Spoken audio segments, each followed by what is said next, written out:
আসলে উইকেটটা অনেক ড্রাই ছিল, তো আমাদের ভিতরে কমিউনিকেশনটা অনেক ভালো ছিল যে আমরা প্রথম ২-৩ ওভার কীভাবে খেলবো। তো ওটা খুব ভালোভাবে কামব্যাক করছি। দেন ব্যাক টু ব্যাক ওভারে আমরা বাউন্ডারি আসছে, তো এটার জন্য আসলে আমাদের পাওয়ার প্লেটা খুব ভালো হয়ে গেছে, অনেক ইজি হয়েছে জিনিসটা।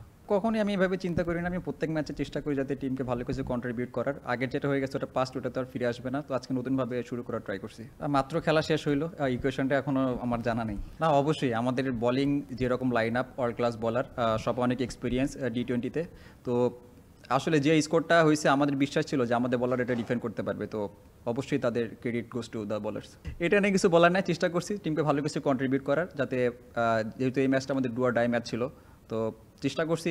আলহামদুলিল্লাহ আমরা কখনোই এভাবে দেখি না, প্রত্যেকটা ম্যাচ আমাদের জন্য ইম্পর্টেন্ট। আগের ম্যাচটা হেরে গেছি, তো কিছু বলার নেই এই ম্যাচটা নিয়ে, কারণ আগের ম্যাচটা আমরা খুব বাজেভাবে হারছি, আর্লি অনেক উইকেট পড়ে গেছিলো। যদি আমরা আগের ম্যাচটা আজকের মতো শুরু পাইতাম তাহলে হয়তো বা ভালো কিছু করা সম্ভব ছিল, বাট যেটা পাস্ট হয়ে গেছে ওটা নিয়ে চিন্তা করতে চাই না। আমরা যখনই কোনো ম্যাচে নামি সবাই কিন্তু তার 100% দেওয়ার ট্রাই করি, সবাই ট্রাই করে, আর সবাই নিজের খেলাটা খেলার ট্রাই করে, আর সবথেকে বেশি হচ্ছে মাঠে এনজয় করাটা। তো আজকে যেরকম দেখছেন মাঠে সবাই এনজয় করছে, আর কি সবার ভিতরে এফোর্টটা ছিল যে ভালো কিছু করার, তো সেটা হয়েছে আজকে। না, আগের ম্যাচে লাস্টের ম্যাচে কিন্তু দেখছেন ফিনিশিংটা অনেক ভালো হয়েছিল। আগের ম্যাচে আমাদের প্রথম দিকে হয়তো বা শুরুটা খারাপ ছিল, শেষের দিকেও কিন্তু ব্যাটসম্যানরা পুষাই দিছে। আজকে হয়তো বা হয় না, কারণ উইকেটটা একটু ট্রিকি ছিল, আপনি দেখছেন যে বল অতটা ভালো ব্যারে আসছিল না। তো আমার মনে হয় সবাই চেষ্টা করছে ভালো কিছু করার শেষের ওভারগুলোতে। আমি সবসময় অলওয়েজ পজিটিভ থাকার ট্রাই করি, কারণ প্রথম পাওয়ার প্লেতে টি-20তে একটু রিস্ক নিতে হবে আপনার। তো আমি যেটুক পারি, আমার জন্য যেটুক থাকে আমি সেটুক বাউন্ডারির জন্য যাই। এইরকম কোনো কিছু ছিল না আসলে। দেখেন, যদি আপনি তাদের নাম দেখে খেলেন তাহলে হয়তো অনেক ডিফিকাল্ট আমাদের জন্য, আমরা জাস্ট বলকে দেখে খেলা ট্রাই করছি, তো এই জন্য আমাদের জন্য ইজি হয়েছে জিনিসটা।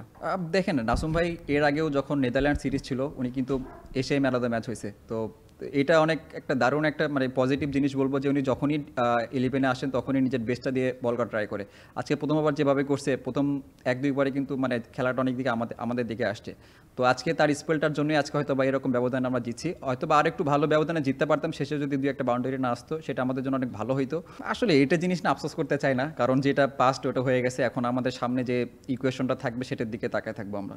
এই বিষয়ে আমার থেকে হয়তো বা ক্যাপ্টেন এবং ম্যানেজমেন্ট ভালো বলতে পারবে, ভালো বলতে পারতো, বাট আমার কাছে যেটা মনে হয় যে তারাও কিন্তু অনেক ভালো বল করছে এর আগের ম্যাচগুলোতে কিন্তু আমাদের ভালো একটা ব্রেক থ্রু বলেন, মানে রান কীভাবে কমে শেষ করা যায় সেটা কিন্তু করছে, তো তাদের উপর বিশ্বাস ছিল ভালো করার।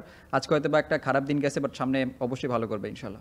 অবশ্যই মাথায় ছিল, মানে সুযোগ ছিল আমাদের, বাট হয়তো বা হইলে আমাদের টিমের জন্য ভালো হইতো, বাট হয় নাই তো কিছু নাই, কারণ আমাদের ম্যাচ এটা জিততে হতো, তো ম্যাচ জিতছি এটা সব থেকে বড় ব্যাপার। দেখেন, আমাদের টিমের ভিতরে কিন্তু অনেক একটা হেলদি কম্পিটিশন চলতেছে, মানে যে সুযোগ পাইতেছে সেই কিন্তু 100% দেওয়ার ট্রাই করতেছে। তার যেরকম প্র্যাকটিসে যেরকম এফোর্ট দেয়, ম্যাচেও কিন্তু সেম এফোর্ট দেয় নাসুম ভাই। তো এই দিক থেকে বলবো যে শুধু নাসুম ভাই না, টিমের স্কোয়াডের যতগুলো প্লেয়ার আছে সবাই তাদের 100% প্র্যাকটিস এবং গেমে দেওয়ার ট্রাই করে। Thank you.